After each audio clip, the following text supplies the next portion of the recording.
এত মানুষের ভিড় মূলত এরা কি পারপাস এসেছে? মমতা ব্যানার্জি প্রত্যেক মানুষের জন্য তাদের জীবনের জন্ম থেকে মৃত্যু পর্যন্ত বিভিন্ন রকমের সামাজিক প্রকল্প রেখেছেন।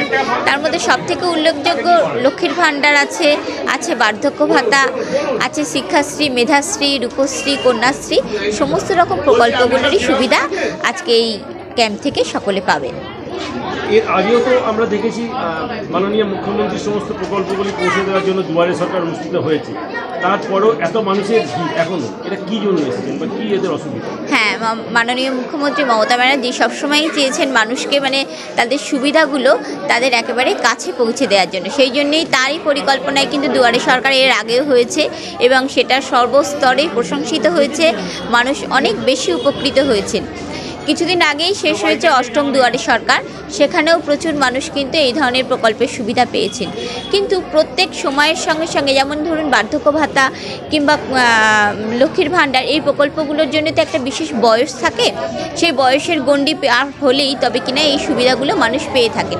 তো মুখ্যমন্ত্রীর মনে হয়েছে যে দুয়ারে সরকারের পরবর্তী এই সময়গুলিতেও কিন্তু মানুষ হয়তো সেই বয়স সীমায় পৌঁছেছেন, কিংবা দুয়ারে সরকারে হয়তো যারা এসে পৌঁছতে পারেননি তাদের জন্য কিন্তু আরও বিশেষ ধরনের সুবিধা একেবারে তাদের কাছে পৌঁছে দেওয়ার প্রয়োজনীয়তা রয়েছে, এবং সেই জন্যেই তিনি এই কর্মসূচির পরিকল্পনা করেছিলেন। এবং আমরা আজকে সত্যি চাক্ষুষ প্রমাণ পাচ্ছি যে সত্যি আজকে এত মানুষও রয়েছেন, অষ্টম দুয়ারে সরকারের পরেও এত মানুষ কিন্তু আজকে এখানে এসেছেন পরিষেবা নেওয়ার জন্য।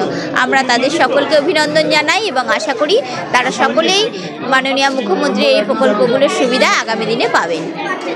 এত মানুষের ভিড় দেখতে পাচ্ছি, মূলত বেশিরভাগ মানুষের কিসের প্রয়োজনে তারা এখানে এসেছে? বেশিরভাগ মানুষের চাহিদা আমরা যেটা দেখতে পাচ্ছি সেটা হলো বার্ধক্য ভাতা এবং লক্ষ্মীর ভাণ্ডারের চাহিদা আছে। তবে লক্ষ্মীর ভাণ্ডার আগে যেহেতু শুধুমাত্র দুয়ারে সরকারই মানুষ করতে পেতেন, কিন্তু এখন দুয়ারে সরকার নয়, এখন প্রতিটি কাজের দিনেই পৌরসভা অফিসেই লক্ষ্মীর ভাণ্ডারের ফর্ম ফিল আপ করা সম্ভব হচ্ছে।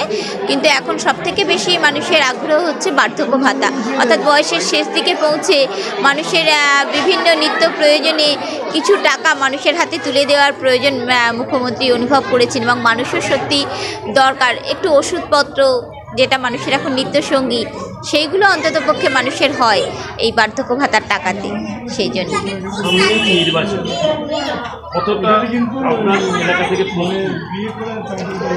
এলাকা থেকে শুধুমাত্র এই নির্বাচনের জন্য এই জনসংযোগ কর্মসূচি ক্যাম্প নয়, সারা বছর ধরেই মানুষের জন্য কাজ করা হয় এবং মানুষ সেটা অনুভব করেছেন। তারা প্রত্যেকটা মুহূর্তে আমাদের সঙ্গে সাড়া দেন, সবসময়ই পাশে আছেন এবং আমরাও অক্লান্তভাবে তাদের জন্য করে চলেছি।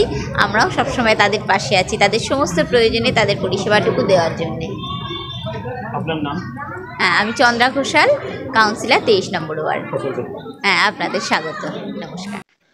রাজ্যের মুখ্যমন্ত্রী মমতা বন্দ্যোপাধ্যায়ের সমস্যার সমাধান ও জনসংযোগ কর্মসূচিতে সোনারপুর দক্ষিণ বিধানসভার অন্তর্গত রাজপুর সোনারপুর পৌরসভার 26 নম্বর ওয়ার্ডের পৌরমাতা চন্দ্রা ঘোষালের উদ্যোগে এবং রাজু ঘোষালের সহযোগিতায় 7ই ফেব্রুয়ারি বুধবার মানিকপুর অবনৈতিক প্রাথমিক বিদ্যালয়ে এই জনসংযোগ কর্মসূচি অনুষ্ঠিত হয়ে গেল। পৌরমাতা চন্দ্রা ঘোষাল জানান, মুখ্যমন্ত্রীর স্বপ্নের প্রকল্পগুলি এলাকার প্রতিটা মানুষের কাছে তারা পৌঁছে দিতে পেরেছে, তাই এলাকার সমস্ত মানুষ সর্বদাই তাদের পাশে থেকেছে। তারাও এলাকাবাসীর পাশে সর্বদাই আছেন এবং থাকবেন বলে জানান। Bureau report, Durnibar Bangla news.